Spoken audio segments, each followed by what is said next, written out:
honing steel. Everyone has one of these in the kitchen, but most people don't know how the heck to use it. So I'm going to explain to you why you need to have a honing steel and why it extends the life of your knives and makes your kitchen safer.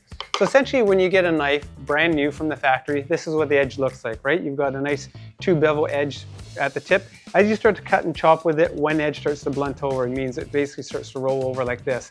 And honing your knives on a regular basis just helps realign that edge every time. Let's talk about how to use a honing rod properly. Number one, as with all sharpening, honing, angle, angle, angle is the key all the time. Put your steel vertically upright, and the length of your steel should be as long as the knife that you're honing. That's the other point.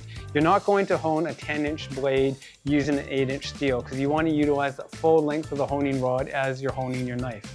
This is 90 degrees, half of that's 45. Half of that is 22.5. We want to come in at least a third of that to reach approximately 15 degrees.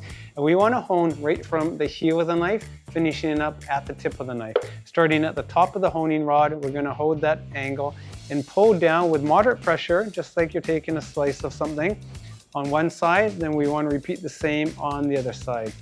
That's all there is to it. And we're basically going to do that at least 4 to 6 times on each side of the blade until you feel the edge come back. You know, as they say, a sharp knife is a safe knife. By honing your knives regularly, you prolong the life of your knives because you won't have to have them resharpened as often. And more importantly, your kitchen's going to be safer and you're going to be able to work far more efficiently than ever before.